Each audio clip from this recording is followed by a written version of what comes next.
One, we're going to, we want to thank everyone for being here, obviously. Sure. But we wanted to speak to some of the places, the best places to retire in 2023. Obviously, they're abroad, so they'll be outside of the United States for those of you from the United States.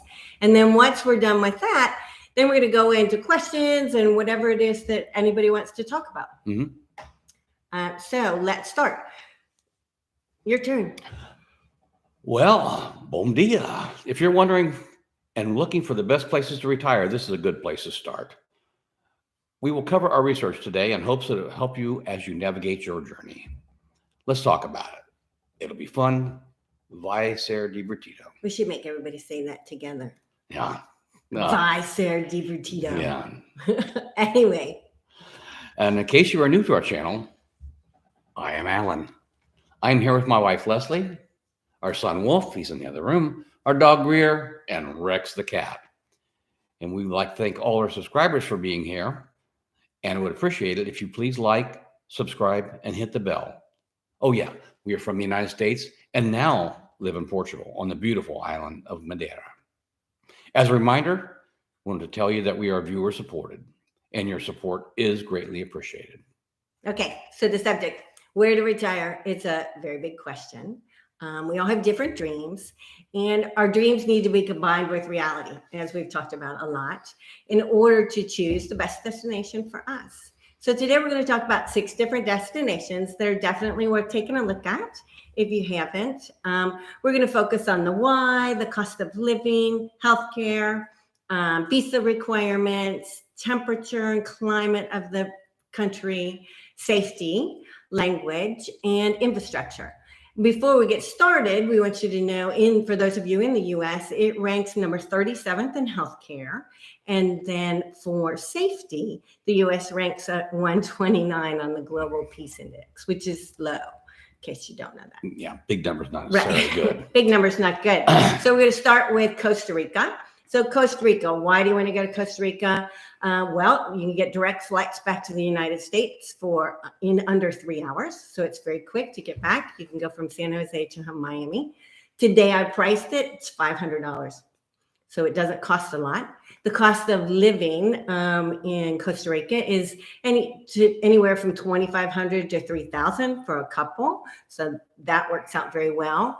They have a public and a private healthcare. The public system is for permanent citizens. One thing you do want to remember is when you get into the public systems, wait times can be a little bit longer. The cost for that program in Costa Rica is about 15% of your income. And for a private program, you can get from $60 to $130 per person each month. And that would include dental and vision. It would also depend on what it is you need. What are your needs? What are your requirements? And also your age as to what you're going to qualify for. So let's talk about visa requirements. They have a pensionata visa, which is a temporary visa, and that requires $1,000 a month of a pension. They also have, if you don't have a guaranteed pension like Social Security, a rentista visa, which would be $2,500 for a monthly income, which would be perfect for someone that is still working. Temperature in Costa Rica, it has a tropical climate and ranging, depending on where you are, mountains is more temperate, down to the ocean, which is more tropical, obviously, and humid. Safety is ranked number 38 on the Global Peace Index. The official language of Costa Rica is Spanish, and because of that, English is not widely spoken, so it's best if you learn some Spanish before you go there. Infrastructure is close to 100% renewable energy right now, and that's a big plus for that place. Government is stable. It's LGBTQ plus friendly. It has no army, which is interesting. Think Swiss. And as an extra bonus, it has a golden discount for seniors, which saves you on groceries, drugstore purchases, eyeglasses, etc. So next up, Spain. Again, this is on the other side of the world. So this is a European destination. It will put you in the EU. So you're going to be able to access all the different EU countries, which is very nice. You can get nonstop flights back to the United States in 8.5 hours. Today I priced one from Madrid to New York City, and it was $700. So, I mean, not terrible. Cost of living depends on where you live, but it ranges from $2,000 to $2,500. If you live in some of the more expensive cities like Madrid, you'd want that to be a little higher, of course. Sure. Healthcare is ranked at number 8 in the world. Mm-hmm. They have a public and a private system. The public system is for permanent residents, and there is a cost to be a part of that system that you would pay into because you're not from there originally, and that's $190. Private insurance is what you're required to have for the first year up through the 5th year, depending on the area of the country you choose to settle in, because you won't have access to the public system until that specific time. And those are going to be starting at $100 a month per person. Visa requirements, they have multiple visa, but a non-lucrative visa has an income requirement of $2,400 a month, plus an extra $700 for a spouse or dependent. They also have a golden visa, which is a property purchase visa of 500,000 euros. The weather in Spain is widely varied, but mainly warm. It's temperate climate. It's great climate. Its temperature range from sun-baked Mediterranean to the mountains, and in the north interior, it's warm, and it has a greeny and rainy northern part of the country. Safety is ranked number 29th on the Global Peace Index. Language spoken? Spanish. English is widely spoken, but it will be worth learning the Spanish language.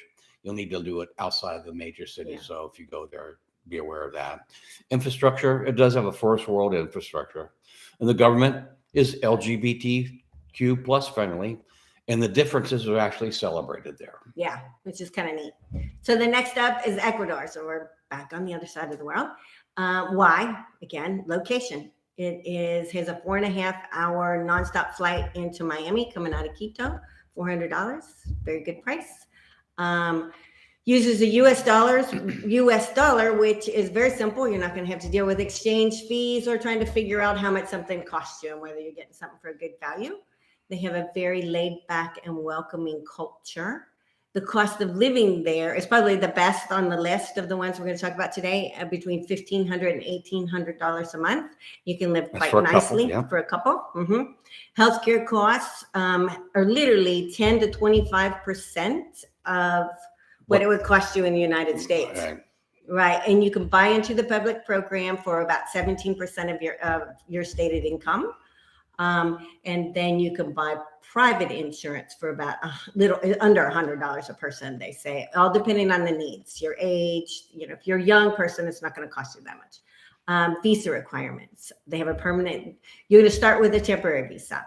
So your temporary visa is going to be about $1,275 in income and another $250 for a spouse.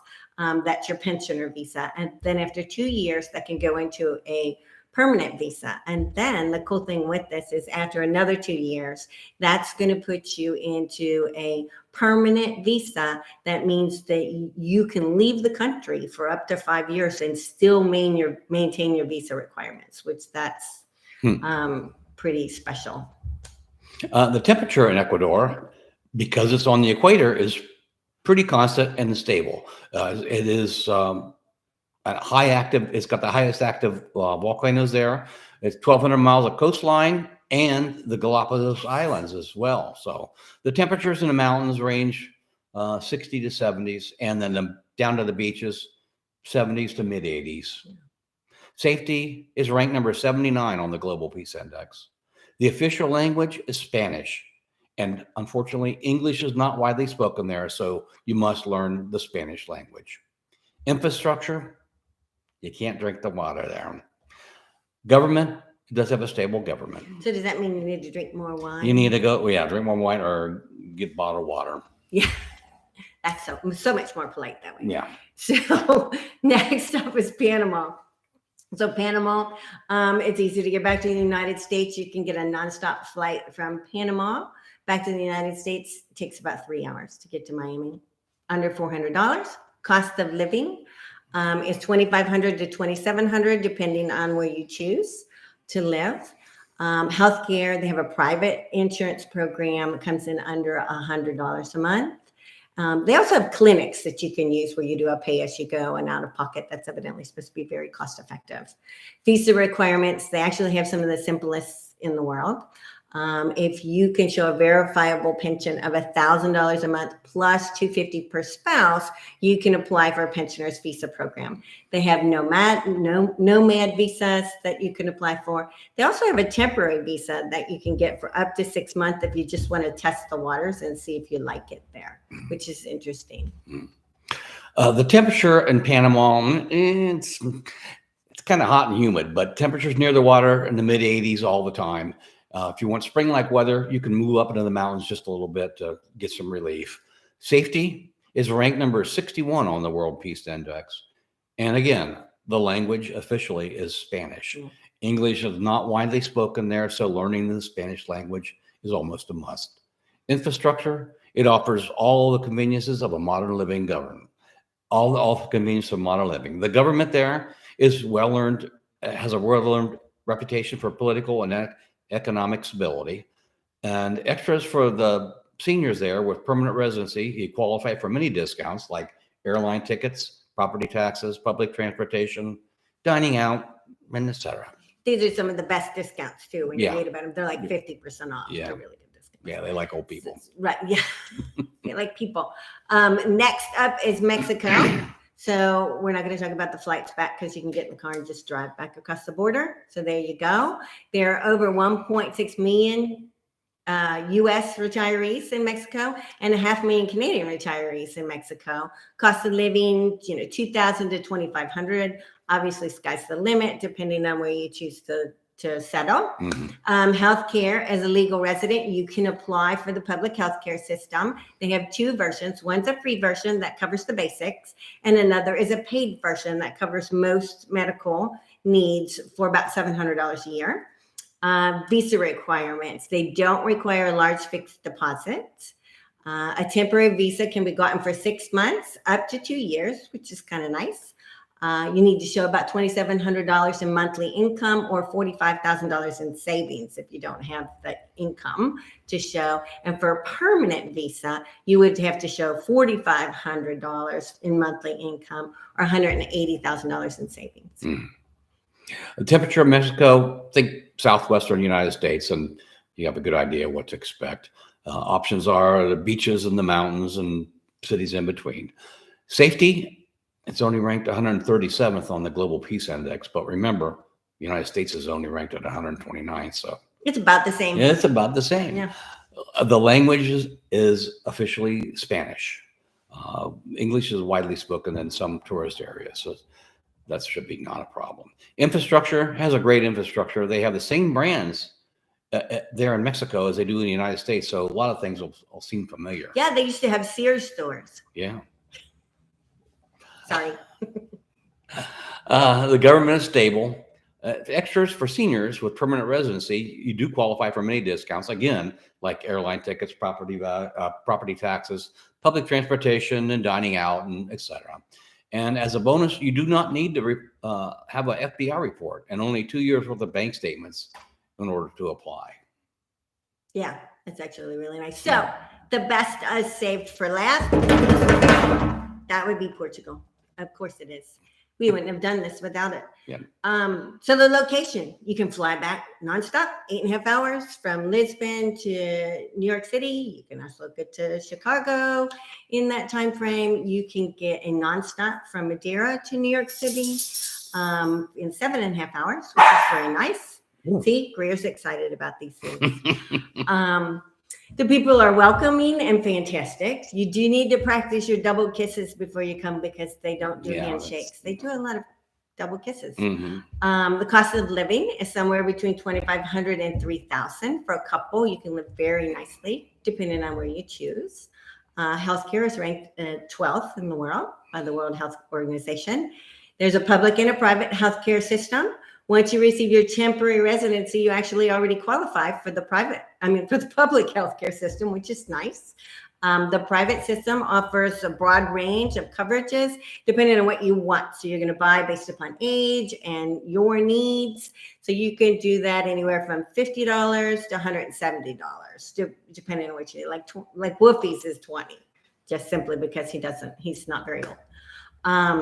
Visa requirements. D7 is the retirement visa. You're going to apply for that starting from your home country. And in most cases, you're going to do that, or you at least want to get all your paperwork ready, even for the other countries we spoke to, so that you're not shipping back and forth to get something apostolized or notarized or something like that. So it's easier to get everything together before you come. But for Portugal, you actually have to be in your home country while you're going through the process, period. So they also have a golden visa program, which is a investment of 500,000 euros. And in some cases, you can purchase property for that is specific areas of the country. Right. They have a new digital nomad and a new worker visa that is available now too. So it's very nice. The temperatures, it's broad ranging from the extreme north of the country, which has cold winters with snow up in Porto, down to the southern part of the country and the outlying islands like Madeira and the Azores. You'll find more temperature weather that's year round. It's really nice. Safety is ranked number 6 on the Global Peace Index, so it's pretty high. The official language is Portuguese.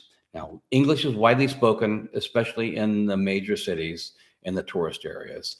But remember, you will need to pass an A2 level Portuguese test to get your permanent residency. So if you're going to think about coming here and staying, you need to start taking Portuguese lessons.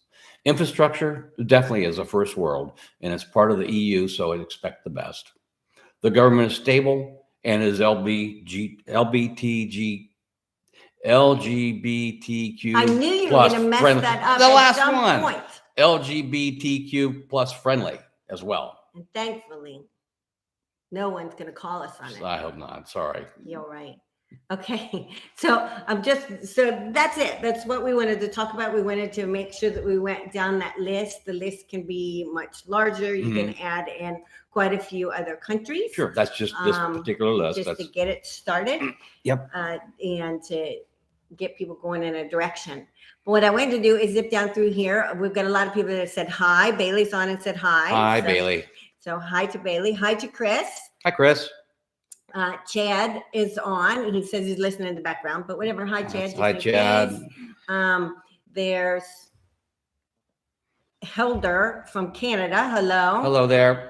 Let's see, Chris again. And then we've got Chad is from South Carolina. We've got Conan the Barbarian from New Jersey.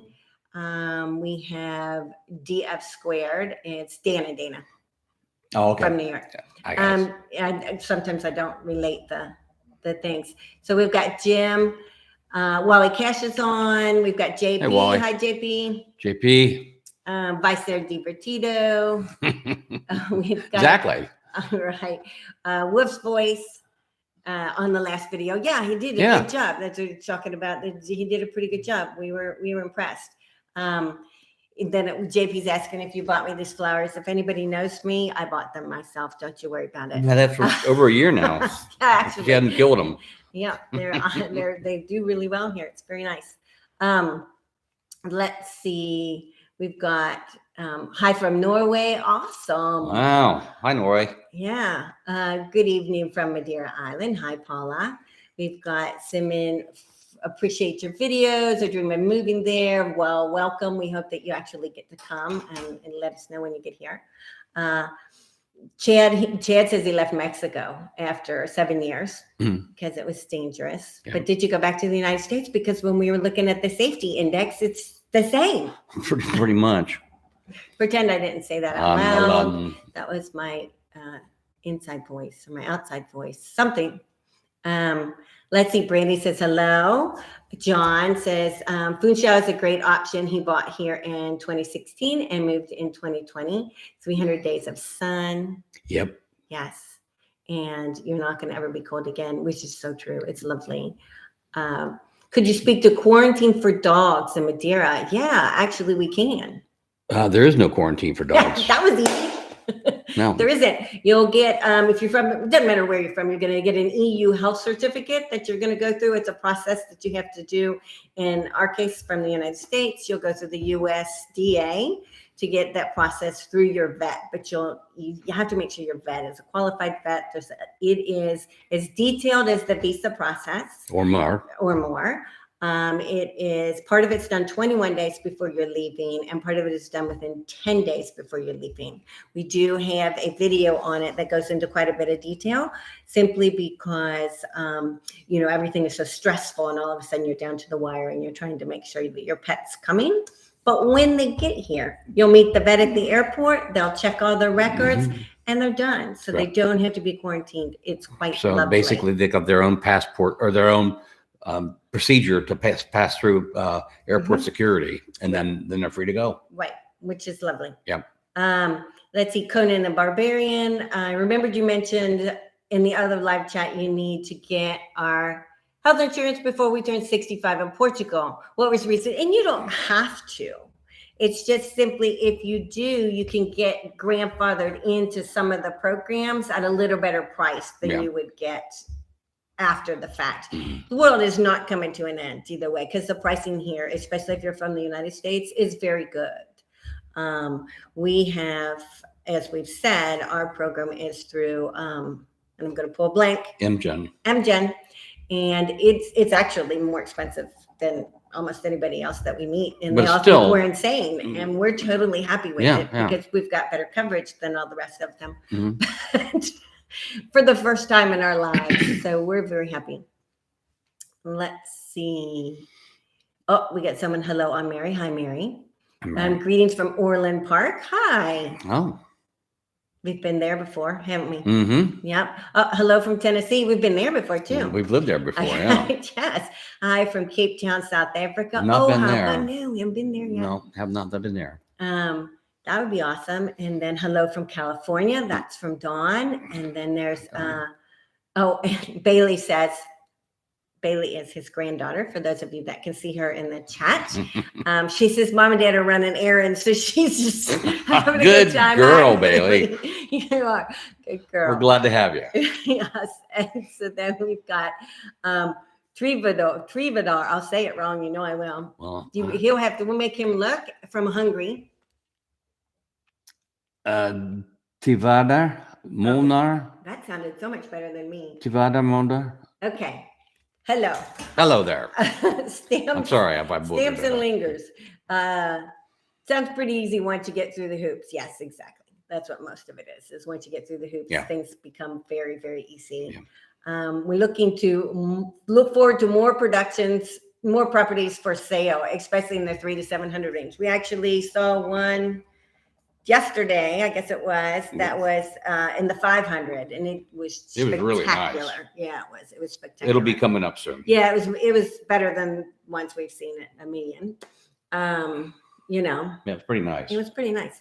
So we've got some others that are, in a much lower price range that we're looking at. One that we're seeing this week that's about 300. So yeah, we'll get them in there for you. Yeah. We have to get them when, somebody allows us to see the property and allows us to do the video, because it is something that has to be approved. We can't just show up at random properties. I'm going to try that. Hello, we're here to video. Might have a legal issue, but probably. Whatever, we can give it a try. We've also got a couple of falling down wrecks that we thought we would video just to give you an idea of what they sell for. And fixer upper. Yeah, like a shell. Yeah. Completely different than you would ever do in the United States. No. Yeah. So what else? Oh, we did some walks recently, so there should be some new walks coming up, which should be lovely. We're going to talk a little bit more about real estate and things that you need to understand that are different from Portugal. We show you the property, and we try and give you information at the end of those videos, so that you can start understanding the differences that are here, so you're prepared when you come.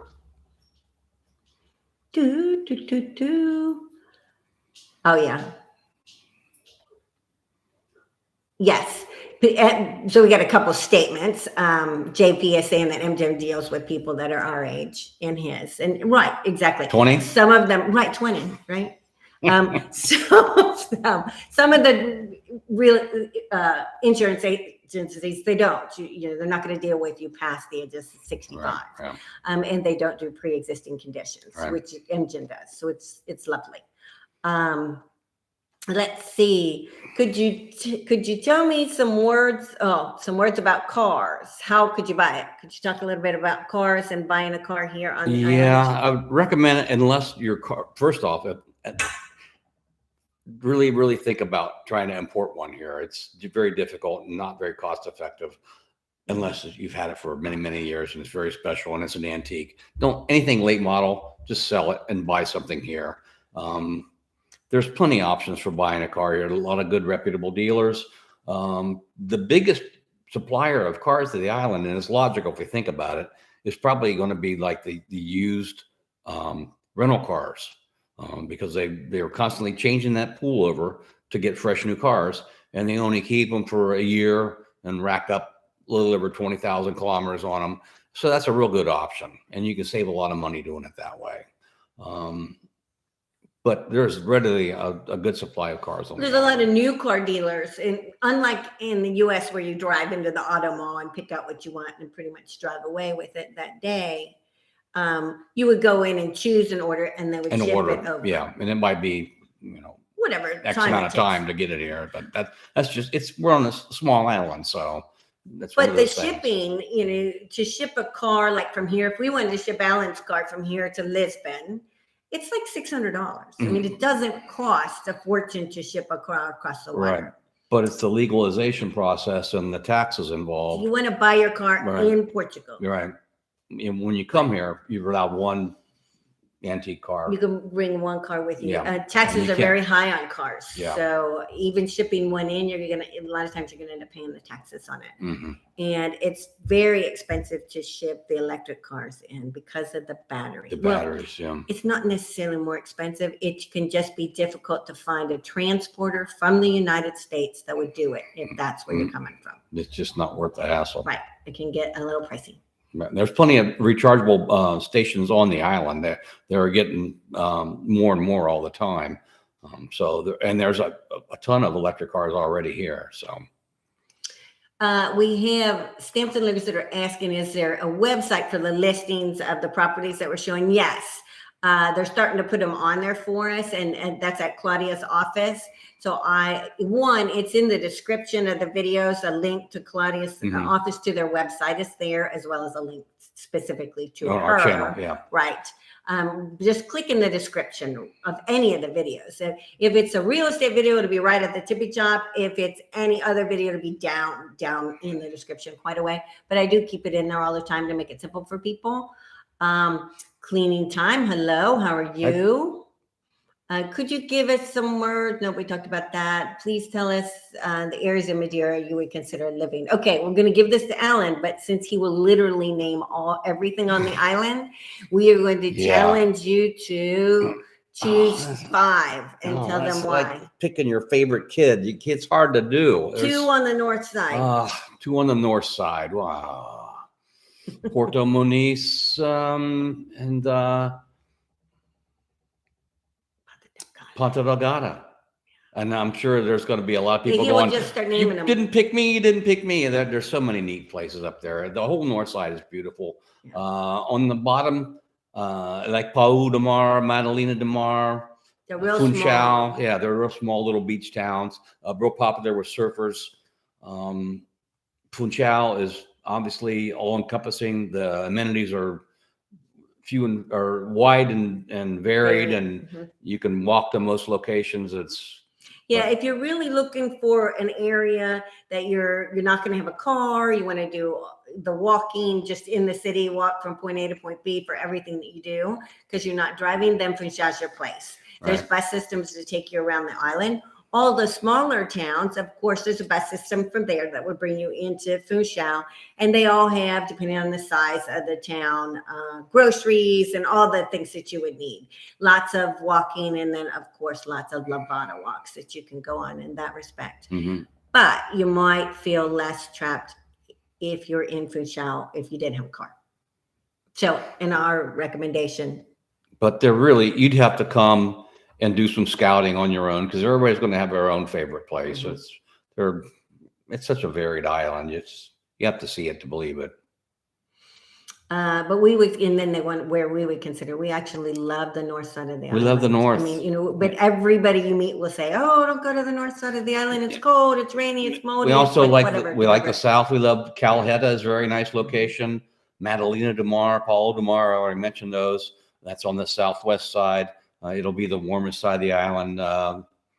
There's lots of nice areas. So on the next question down is, would you say the Algarve or Madeira is a better place to retire? And that's a hard one because we did choose Madeira.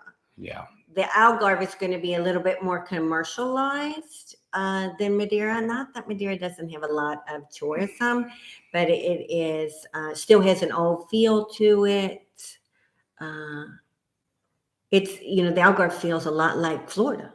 Yeah, it's a big summer destination for college kids too. The Algarve is. And Madeira feels more European. So that's probably the simplest way to say that. But Madeira doesn't have the big long beaches. So that could be a real issue for people that are wanting to be able to have the big long beaches. Yeah. Okay. Now Porto Santo, the sister island on the northeast side, 2.5 hour ferry ride away, has one of the largest beaches and a 7 kilometer, 7 mile. I can't remember which one, but it's a golden sand beach and it's wide and big and it's wonderful. So if you need to have a sand beach, you can go there. But the beaches on Madeira are primarily stone beaches. Okay. So Paula wants to know, Paula's from here, so that you know. Okay. So wants to know if we've done the Ponta de San Lorenzo trail. It's steep, but the scenery is worth it. Okay. So sometimes some of them we haven't done because I have vertigo and have been working on getting rid of, but did we do that one? The trail is she's thinking of, is that the one that goes to Santa Cruz or Porto Cruz? I'm sorry, on the north side. Did we do that one? Yeah, that was the very first day of the big walk last year. Huh? We did that one. It walks along the edge of the coast and goes up and down, up and down, up and down. Well, whatever like that one was 12 called, or 14 kilometers or something like that. But it's wonderful. It's a beautiful area. Very different.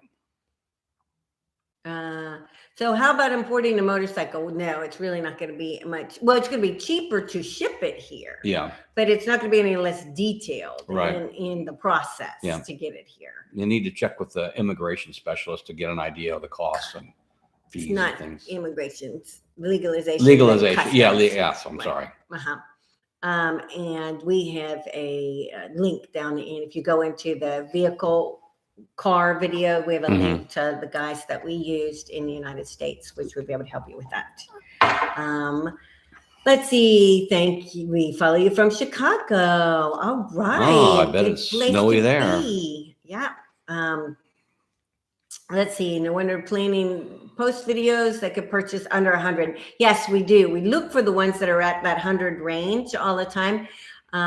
But, it's gotten more expensive here, so it's not quite as often. We showed one the other day that was really quite neat, but, to each his own. The first one we did was right at 100. And this next one was 127. Yeah. Keep in mind, everything's negotiable. Right. So just because it says one price on it doesn't mean that that's what it's going to sell for. Chad left Mexico to the United States 1 year, moved to Thailand to work, met my present wife, stayed there for a year, and returned to the U.S. to work, to get more money, to bail again. And he's leaving for Portugal in April. How fun. World traveler. Yeah. Let's hope you like Portugal. It's lovely. We think it is. We might be a little biased. Let's see. YC, thanks. I knew that question would be a struggle for Alan. Now I don't know which question it was. Hang on. Oh, the one of where to live. Yeah. Oh, that's yeah. One. Yeah. Yeah. Sorry. We met somebody in person and he literally started naming the entire island. I mean, it was just like went down. It's like, dude, you're not answering the question. Sorry, I can't name one. So this is says hi from Lewis from Pennsylvania. Lewis. Good evening, Leslie and Alan.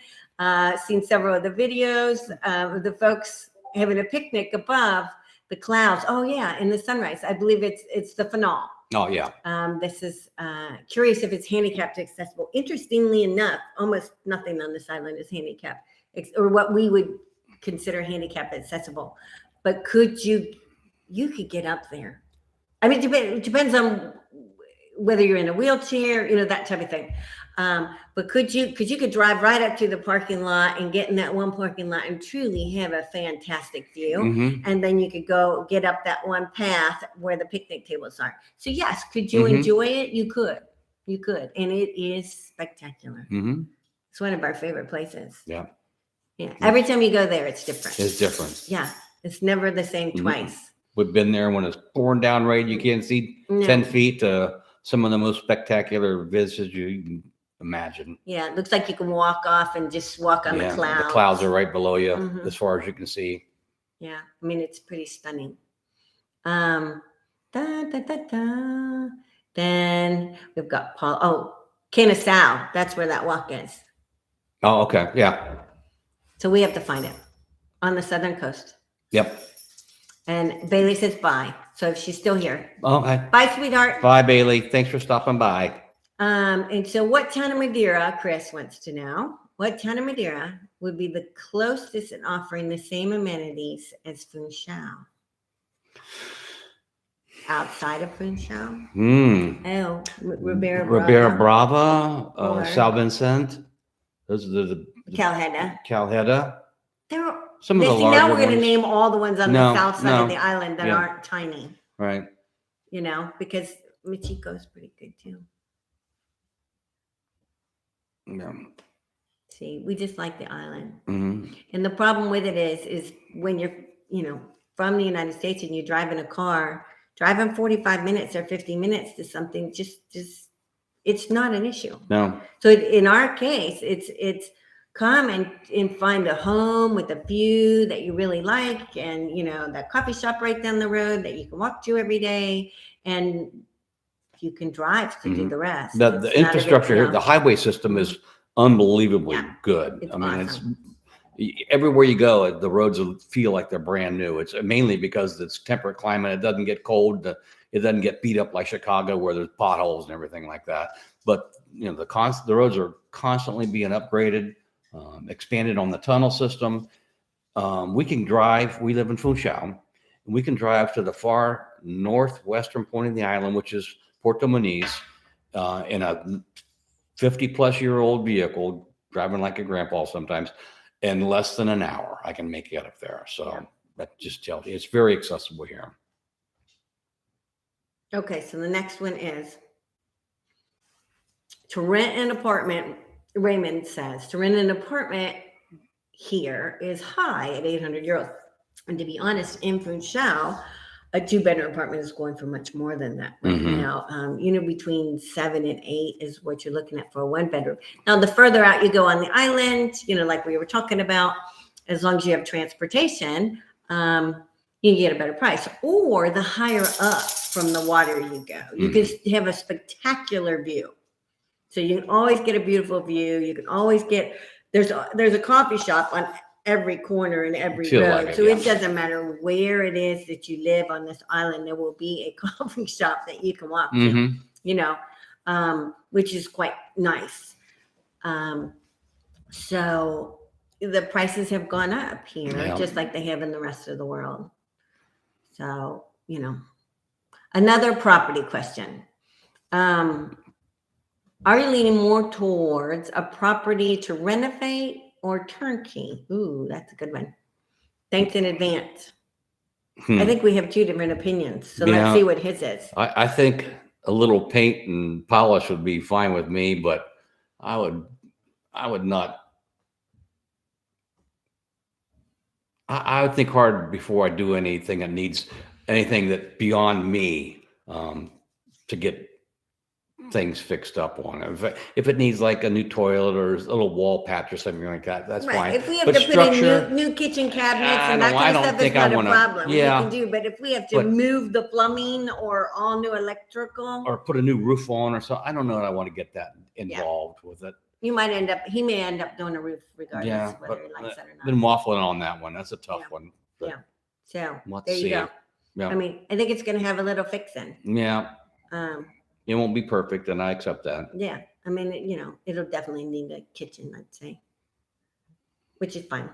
Okay, so what else? Where was I? Rent an apartment, la la la. Are there a ton of stray dogs and cats on the island? I know this is a stupid question or thing to worry about. Well, it's not actually. When we first got here, it was interesting. Yeah, they have.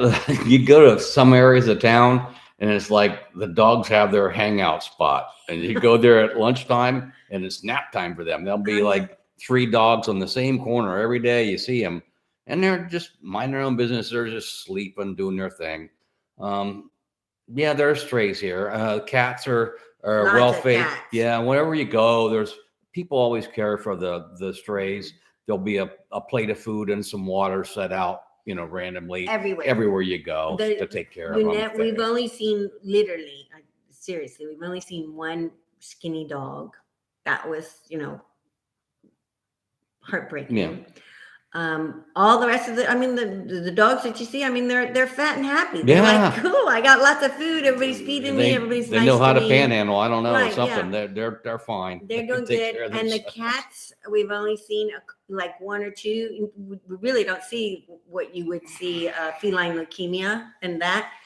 Seen a couple that look a little skinny that need a little, but most of them are well fed. And everywhere you walk on the island, you'll see water bowls and food that people, the islanders, set out, and they do it on a regular basis. They take care of them. They're all taken care of. It's pretty amazing, actually. So there you go. There's your animal stories. Paula says Santa Cruz, Camaro de Lobos, and Mexico. That must be her choices for the little cities that are like Funchal, is my guess. Okay. And she would have a much better handle on that. Fewer drivers, yes, definitely. Offer similar amenities in Funchal. Yep, she was clarifying there. Love Portugal's highways. Yes, they, even on the mainland, have a fabulous infrastructure. That's it. Oh no, am I done with everybody? Nope. Raymond says, is Santa Cruz less expensive than Funchal? Yeah, sure. Once you get out of Funchal, you're going to save more. It's going to be more cost effective, especially with rentals. Right, and you're going to. Well, that's what we're talking about. Rentals on his. But yeah, and you could find something. You're not going to. You could find something. You just have to be willing to maybe not live exactly where you wanted to be. You can find something for a decent price that would be in your price range. It's not going to be $150, that's for sure. But right. You can find something nice for your money. And that looks like we've got everybody today. Oh, how easy was that? So we want to go ahead and thank everybody for being here. We appreciate it. Yes. Thank you. There's we got orange wetsuits that's jumped in with the big question. Let's answer this real quick, and then we'll start. Does it make sense for a U.S. expat to obtain an NHR? Should they strategize to take their capital gains so that they only pay U.S. taxes after the NHR expires? They will pay both the U.S. and the Portuguese taxes on capital gains. Interestingly enough, I hate to tell you this, but everybody's taxes are so different. We really try not to be your tax attorney, but we do have a really good Portuguese tax attorney that's listed in our description of our videos that we recommend you speak with. And then for your U.S. expat taxes, your normal tax accountant in the U.S. doesn't do expat taxes, so you're going to need to talk to them as well. So do the combined pieces on that. So that you know exactly what's going to work best for you based upon the capital gains. Okay. Let's see. We're visiting in March. Some other people coming in March too. Yeah, would love to visit Funchal. Any suggestions on an Airbnb? There's a ton of fabulous Airbnbs. Just go down the list and pick them. If they're along Monumental, that will get you right in walking distance to almost anything you want to do. Yep. Right on an Airbnb. There's some beautiful boutique hotels, like the Say Boutique Hotel. What is it? The 3 something. boutique hotel that's right in town. Oh, the Three House. Yeah, the Three House. Yeah. And they're lovely. Mm-hmm. And then obviously all the big hotels are down in the center of Funchal. But just somewhere close to Monumental when you're choosing your Airbnb. They're the most walkable and Right. close and to it'll everything. be easier, Yeah. so you won't need a car. What are the dimensions of the island? Dimensions of the island are approximately 15 miles wide and about 35 miles long. It's about half the size of McHenry County, Illinois, where we moved from, which is unbelievable. It's pretty small. Yeah. There's 250,000 people on the island of But Madeira. it goes up. Yeah, but it's like this. Right. So it feels a lot bigger. It feels bigger. Think Hawaii on steroids. Yeah. It's quite mountainous, and there are very few flat spots. So I like this question. It's from Mo, and it says, do they have ballroom dancing classes and socials available? Yes, Yes. actually, in this building on the Yes, first floor, they have They do. salsa dancing and ballroom dancing Mhm. lessons. Yeah, and I've seen this other ones as well. So yes, that would be not a problem. Yep, we know where they are. Let's see. Great to see you guys. Boa noite. Yes, boa noite. One night. Thank you so much. Thank you.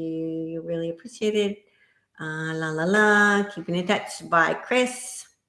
Okay, looks like everybody's done.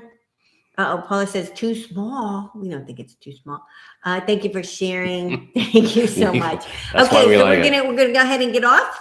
Everybody have a wonderful weekend. We appreciate you being here. Yep. Thanks for stopping by. We Yeah. appreciate your patronage. And we hope that you join our channel. If you like our stuff, please join our group on Patreon. Mhm. That helps us to support us and helps us to continue to make more videos. Okay? Tell all your friends. Tell all your friends and or your enemies if you hate us. However you want to look at these things. Bye. See you soon.